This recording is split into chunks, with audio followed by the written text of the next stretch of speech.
Buenas tardes, soy la alumna Mariana Martínez Gómez y les voy a explicar cómo realizar la auscultación pulmonar en pediatría.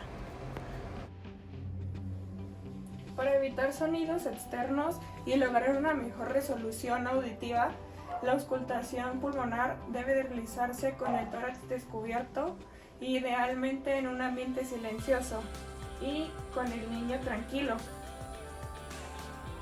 aprovechando cualquier oportunidad que se nos presente para revisarlo. Por ejemplo, cuando esté dormido o mientras lacta o simplemente cuando está desprevenido. El niño tiene que estar preferentemente sentado frente a mí para comenzar la auscultación. La auscultación se realiza con un estetoscopio. Este se debe ajustar a la pared torácica, apoyándola firmemente contra la superficie.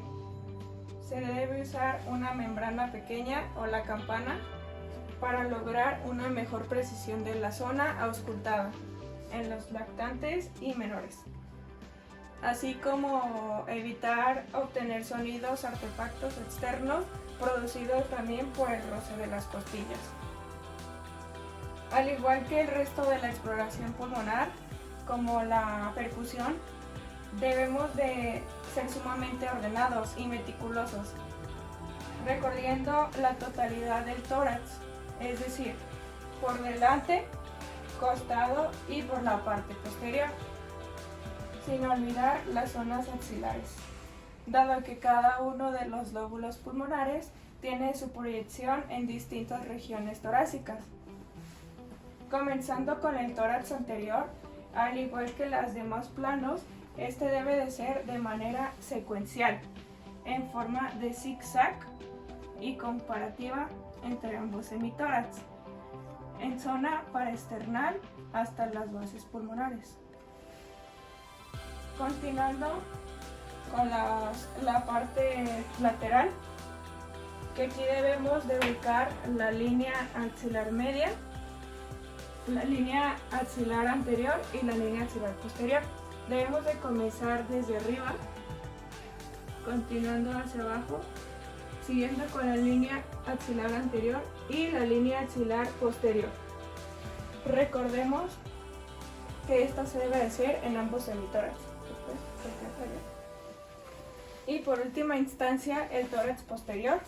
De igual manera, se inicia desde las ápices pulmonares en zona paravertebral hasta las bases, evitando las escápulas.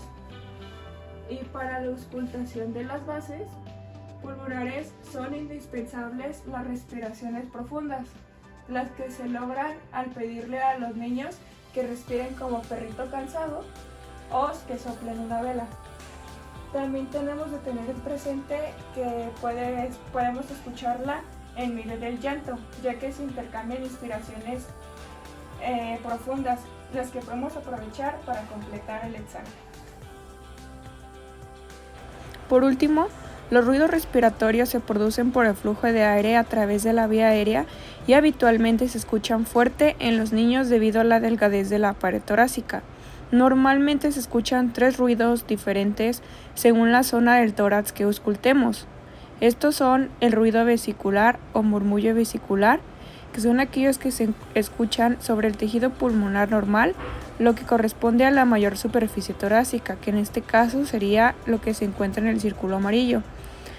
Los broncovesiculares son aquellos que se escuchan sobre los bronquios principales, es decir, se auscultan en las regiones centrales del tórax, lo que está marcado con el círculo rojo, y los ruidos traqueales, que estos son más rudos y se escuchan exclusivamente auscultando la tráquea sobre el manubrio esternal. En este caso se encuentran señalados con el círculo azul.